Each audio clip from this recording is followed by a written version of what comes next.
Animation effect খুবই গুরুত্বপূর্ণ একটি বিষয় আমাদের ভিডিও এডিটিং এর জন্য। আমরা যখন অ্যানিমেশন ইফেক্টের মাধ্যমে কোনো ভিডিও এডিট করি সেই ক্ষেত্রে কিন্তু আমাদের ভিডিওটা দেখতে টোটালি একটু প্রফেশনাল মনে হয়। যে ভিডিওতে অ্যানিমেশন এফেক্ট থাকে সেই ভিডিওগুলো দর্শকের নজর কাড়ে খুব বেশি। তাই আমরা অ্যানিমেশন কিভাবে অ্যানিমেশন এফেক্ট কিভাবে ব্যবহার করব ভিডিওতে, আমরা সেই প্রসেসটা দেখবো এখন। তাহলে চলুন শুরু করি। আমি কম্পিউটার স্ক্রিনে প্রথমে আপনাকে অ্যানিমেশন এফেক্ট কিভাবে আপনি ব্যবহার করবেন সেটা দেখাচ্ছি।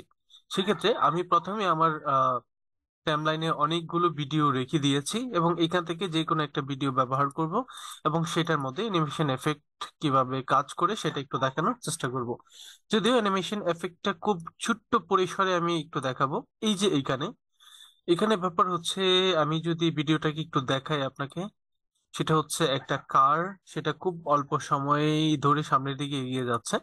আচ্ছা, আমরা এই কারটার যদি একটা পর্যায়ে গিয়ে এই গাড়িটার এই লাইটটাকে আমরা ফোকাস করি, এখানে যে লাইটটাকে দেখতে পাচ্ছি সেই লাইটটাকে যদি একটু ফোকাস করতে চাই, তাহলে সেই লাইটটাকে আমি একটু ফোকাস করব। সেটা কিভাবে করব সেটা একটু দেখাই। সেটাই হচ্ছে মূলত আমাদের একটা অ্যানিমেশন এফেক্টের মধ্যে পড়ে। সেই ক্ষেত্রে আমরা আমাদের ক্যামটাসিয়া স্টুডিওর একটা অপশন পাবো। এখান থেকে আমরা যদি মোড়ে যাই, এই যে ভার্চুয়াল, তারপর সিসি, এগুলো আছে। এখান থেকে ট্রানজেকশন, অ্যানিমেশন, এই অপশনগুলো আছে উপরে। ট্রানজেকশন নামে একটা অপশন আছে, বিহেভিয়ার, এবং এইখান থেকে খুবই গুরুত্বপূর্ণ এই যে এটা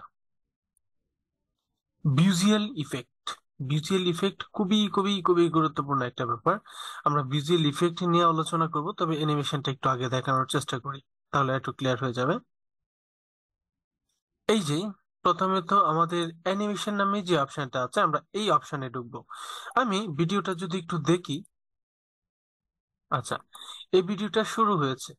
ভিডিওটা শুরু হওয়ার কিছুক্ষণের মধ্যে যদি সেটা আমাদের সামনে ধীরে ধীরে আমাদের ভিডিওটাকে দেখানোর চেষ্টা করে, আমরা একটু দেখি।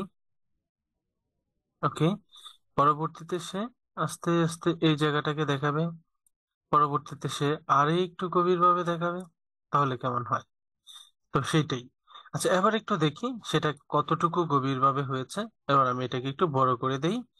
বড় করে দেওয়ার পর এই এফেক্টটাকে একটু বাড়িয়ে দেই। এবার এখান থেকে একটু ছোট করে দেই, মানে খুব বেশি ছোট করবো না, আর একটু বড় করি। এবার আমি সেটাকে প্রথম থেকে একটু দেখানোর চেষ্টা করি।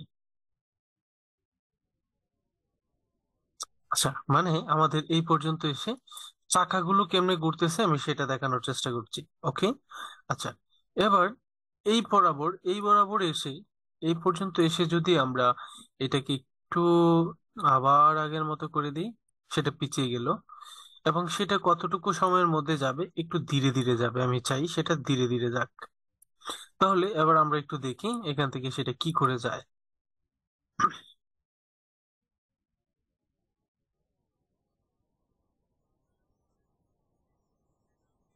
আচ্ছা, সেটা শুরুটা হয়েছিল, দেখাচ্ছে, আমাদের সামনে আসছে, সেটা খুব দ্রুত গতিতে, এবং একটু পরে এটা খুব পিছনে চলে যাচ্ছে, সেটাও দ্রুত গতিতে। আমি যদি এটাকে আরো বেশি বাড়িয়ে দিই তাহলে সেটা দ্রুত গতিতে না গিয়ে স্লোলি যাবে।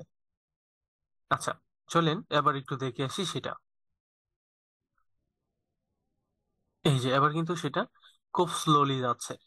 এবার আমি যদি এই লাইটটাকে একটু ফোকাস করতে চাই এখান থেকে, তাহলে আমরা সেটাকে কিভাবে ফোকাস করবো একটু দেখি।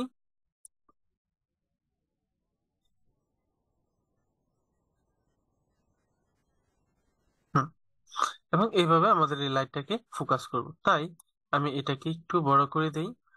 এবার আমরা একটু দেখি এই গাড়িটার বিভিন্ন অংশটা কিভাবে ফোকাস করেছি।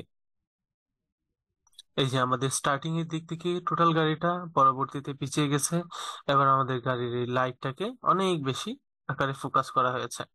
তো আশা করি এই ব্যাপারটা আপনারা বুঝতে পেরেছেন আমরা কিভাবে একটা অ্যানিমেশনের এফেক্ট ব্যবহার করতে পারি। তাই এবার আমরা সরাসরি যে ব্যাপারটা দেখব সেটা হচ্ছে আমাদের এখানে আরেকটা গুরুত্বপূর্ণ ব্যাপার, এই যে visual effect, drop shadow, border, তারপর হচ্ছে কালারাইজ, কালার অ্যাডজাস্টমেন্ট, এগুলো। এবার আমি এখানে কালারাইজে ক্লিক করি, এখান থেকে কালারাইজটা নিয়ে আসছি। এবার আমরা ভিডিওটা একটু দেখি। এই যে আমাদের এখানে কালারটা কি হয়ে গেছে, গ্রিন হয়ে গেছে। কারণ কি, এখান থেকে আমরা এই গ্রিন কালারটাকে পিক করে দিই। আমরা এই কালারটাকে যদি আবার একটু এখানে ক্লিক করি, অর্থাৎ এখানে যতটুকু জায়গায় গ্রিন আছে সেই জায়গাটাকে আমরা একটু রেড করে দিব, রেড। এবার একটু দেখি, এবার কিন্তু রেড হয়ে গেছে, এই যে পূর্বের মতো হয়ে গেছে।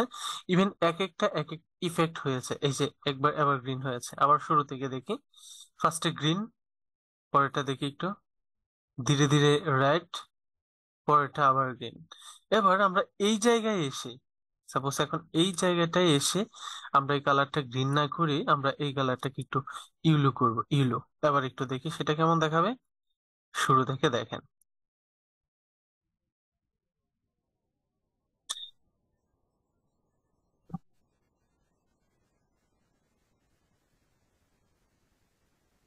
দেখেন আসলে ওয়ান্ডারফুল কিন্তু।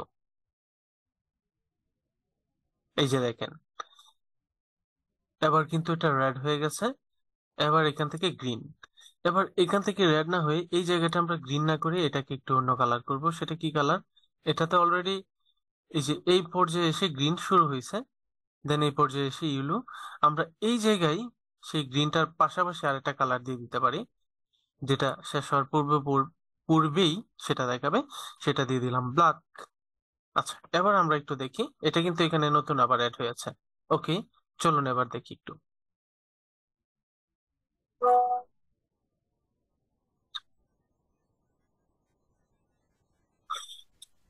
কমপ্লিট। এই যে, তাহলে আশা করি এতটুকু বিষয় আপনারা সূক্ষ্মভাবে বুঝতে পেরেছেন। এতটুকু বিষয় সূক্ষ্মভাবে বুঝতে পেরেছেন, ইভেন এভাবে আপনারা কাজগুলো করতেও পারবেন। আবার এবার আমরা আরেকটা ছোট্ট প্রসেস দেখি। এখানে আমাদের গেল কালারের ব্যাপার। এবার আমরা এখানে যদি অ্যাডজাস্টমেন্ট কালার এইটা একটু অ্যাড করি আমাদের স্লাইডটায়, এবার একটু দেখি অ্যাডজাস্টমেন্ট কালারের ক্ষেত্রে সে কি করে দেখায়। অর্থাৎ এখানে সে ব্ল্যাক এন্ড হোয়াইট এই এই ব্যাপারটাই দেখাবে। এই যে ব্ল্যাক এবং হোয়াইট, এটাকে সে গভীরভাবে ফোকাস করবে। যদি আমি সেই কালারটা ইউজ করতে চাই না, এই কালারটা খুব বেশি ইউজ হওয়ার প্রয়োজন পড়ে না, হুম, যার জন্য আমি এই কালারটা খুব বেশি একটা ইউজ করি না। তা আশা করি এই ব্যাপারটা আপনারা খুব সূক্ষ্মভাবে দেখবেন, সূক্ষ্মভাবে বুঝবেন। তো এই ছিল মূলত ব্যাপার আজকের ক্লাস। আর এখানে বাকি যেগুলো আছে খুব বেশি গুরুত্বপূর্ণ না, চাইলে আপনাকে তারপরে আমি দেখাইতে পারি। আমি এটাকে আরেকটা কন্ট্রোল সি, কন্ট্রোল বি, আমি আরেকটা স্লাইড করে নিলাম এখানে। এবং এখান থেকে আমি পরের অপশনগুলো একটু দেখাই। এখান থেকে আমি এখানে যদি একটু ক্লিক দেই, এখানে কালার রিমুভের একটা অপশন আছে, এই যে রিমুভ কালার। আমরা যখন কালার রিমুভ করব, আমরা এখান থেকে এই পেন টুলটা দিয়ে সাপোজ ধরেন এই কালারটা রিমুভ করতে চাই, হ্যাঁ, এইটার যে ডিপ অংশটা আছে এটাই শুধু রিমুভ হবে। একটু দেখি, এই যে ডিপ অংশটা রিমুভ হয়ে গেছে, যেগুলো আসলে খুব বেশি গুরুত্বপূর্ণ না।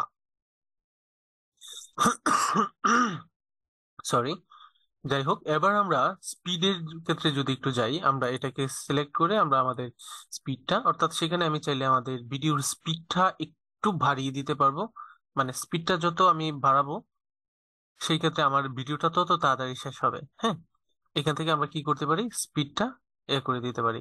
যেমন আমি এখানে 10 সেকেন্ডে ভিডিওটা শেষ হচ্ছে, 10 সেকেন্ডের উপরে প্রায় আরো 11 মতো সেন্টের মতো সময় হয়, যেটাকে কি বলবো, ন্যানো টাইম। এই যে এটাকে একটু ছোট করে দিলাম, মানে টাইমটা কমিয়ে দিলাম। এবার দেখি সে দ্রুত কাজগুলো শেষ করবে। এই যে দেখেন প্রচুর দ্রুত আসছে, এবং সে দ্রুত কিন্তু এই কাজগুলো শেষ করছে। হ্যাঁ, এই দ্রুত কিন্তু কাজগুলো শেষ করছে। তা আশা করি বিষয়টা বুঝতে পেরেছেন। আমি প্রজেক্টের শুরুতেই এই ভিডিওটা অবশ্যই আপনাদেরকে দিয়ে দিব, তাহলে আশা করি আপনারা বিষয়গুলো খুব সূক্ষ্মভাবে বুঝতে পারবেন। তো আজকে এই পর্যন্তই, সবাই ভালো থাকবেন, সুস্থ থাকবেন, সেই প্রত্যাশায় বিদায় নিচ্ছি। আসসালামু আলাইকুম। আর যারা ভিডিওটি আহ দেখতেছেন এখনো চ্যানেলটি সাবস্ক্রাইব করেননি, অবশ্যই চ্যানেলটি সাবস্ক্রাইব করবেন।